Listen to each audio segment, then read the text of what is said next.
Shizue's Path, written by Mark Sakamoto and illustrated by Rachel Wada. Please take off your shoes and come in, come in. Let me pour you some tea. I am so pleased that you want to hear my story. Forgive me, darling, but I must start at the end. You see, I have lived a very long life. After many, many years of exacting work, my mind is taking leave. My memories feel like water running through my fingers. Oh, no need for the sad face, dear, for I am at peace. Besides, we cannot linger, as there is much to tell you. I was given the name Shizue. In the language of my family, it means quiet branch. I was the youngest of 5 children. My mother said that I was the brightest of the bunch. When I was 6 years old, I went to school. I was scared to be away from my family. No one looked like me, or ate like me, or spoke like me. But we all read the same. I loved to read, and my teacher, Mr. Spencer, even asked me to sit at the front of the class so I could read to everyone. We lived on the Fraser River. My father was a skilled fisherman. That's how he made his living. During the summer, he'd fish the river for salmon. In the winter, he'd fish the deep sea for cod. Oh, how sad I was to see my father leave for the open water. I would beg him not to go. He would bend down and softly take my face in his weather-worn hands. He would look me directly in the eyes. When I am on the water, I am the water. I am clear, I am flowing. I am finding a path forward. Someday, you will too. Still, I worried. I would wait by the shoreline late at night in hopes of seeing his boat come into the harbor. The silence of the night filled me with a fear I could not explain. I always felt that there was something lurking in the dark. In my quiet, there was a knowing. We were in grave danger. A terrible conflict came for us. The country of my parents attacked Pearl Harbor. A war from far across the ocean washed up on our new country's shore. I wish I could skip this chapter of the story, darling, just as you may want to skip parts of your own life story in time. But you see, you mustn't do that. You need to know your darkness, to know your light. And I can see so much light in you. So I'll keep going through the dark, but I'd love for you to hold my hand. My mother and father gathered our family in the living room. I sat on the floor beside my eldest sister, my Ona-san. She held me tight. I could feel her tremble. Our situation was growing more dire by the day. An anti-Asian league was holding regular rallies in the city square. How could someone be against a whole group of people, Ona-san asked. They don't even know us. Maybe that's the problem, said my mother. I went to school one last day. Everyone knew I was being taken away, yet no one said a word, not even Mr. Spencer. The next day, the police came to force us out of our homes. All our property was taken. We were treated like criminals. We packed a few belongings into 3 wooden crates. They gathered us at the train station. Almost every single person I knew was there. To a person, everyone was crying. We were herded onto a rickety old train. We traveled all night through the mountain into a cold, harsh prairie landscape. Ona-san said it felt like we were on the moon. Our new life was very hard. Our home was a dirty shack beside a dugout for cattle. We froze under the cloudless winter sky. We baked under the scorching summer sun. As I worked the fields, I had but one question. How? How could this happen to me and my family? Can you say, shikata ga nai?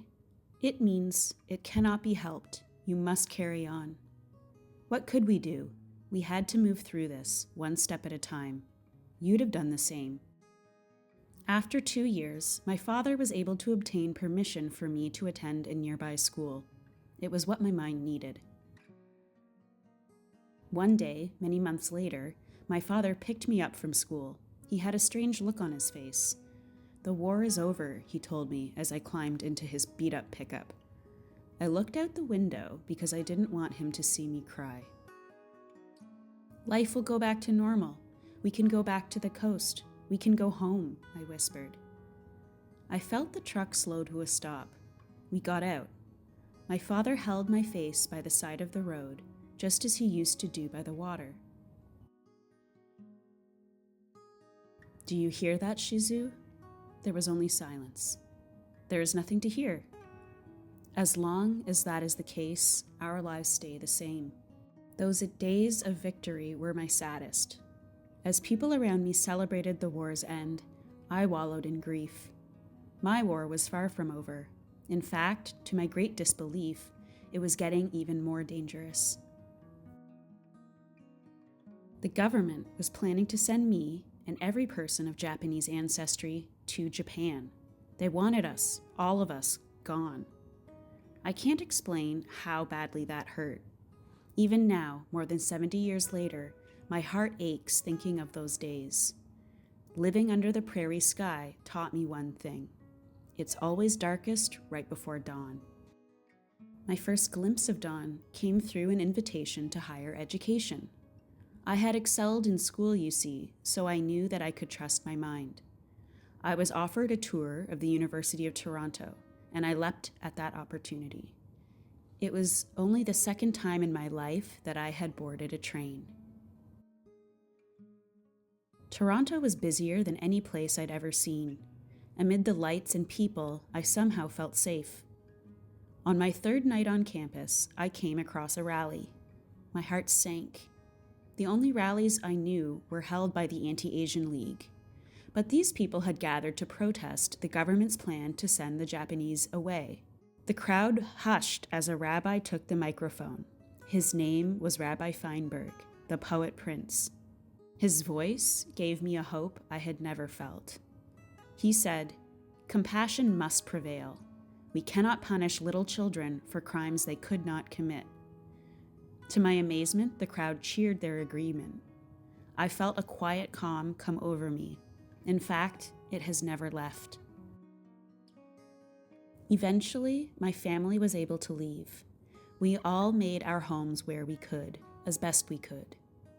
My path forward was clear. I, too, would spend my life in the service of compassion. Have you ever seen a pebble drop into a pond? It sends ripples of ever-widening circles on, touching more and more. I earned my degree in psychology and became a therapist. My life's work was helping my patients down their own path. They needed a guiding hand, a tender hug, an attentive ear. In the quiet space I provided, there was healing. The best medicine, it turns out, is compassion. The ripples of compassion spread the widest. Please never forget that, my dear child. Your voice creates a ripple. I have a granddaughter, not much older than you, my dear. Her name is Maddie. I hope that you will meet her someday. She is half Japanese, half Jewish, a real force of nature. She marches with Black Lives Matter. She attends climate change protests. In her, I see the ripples of my father's wisdom, of Rabbi Feinberg's courage. In her, I see the ripples of my own journey. Today, I understand what my father told me all those years ago about being on the water. Flowing water always seeks a path forward. Water can be quiet and water can be loud, but nothing, not even the tallest mountain, can stand in its way. You, my friend, are mostly made of water. We all are. At times in your life, your water may feel murky. It may be difficult to see your path ahead. I have learned that if you are able to quiet your heart and seek to help those around you, your water, like your path, will become clear. You're going to face hardship. Everyone does. But you're going to pass through your obstacles. You're going to create many, many ripples. This I can assure you. Oh my, I've spoken so long, our tea has gone cold. Thank you for listening to my story. It was such a pleasure to meet you. I can tell that you are going to be a force for good in this world of ours. I wish you a sweet journey, wherever it may take you.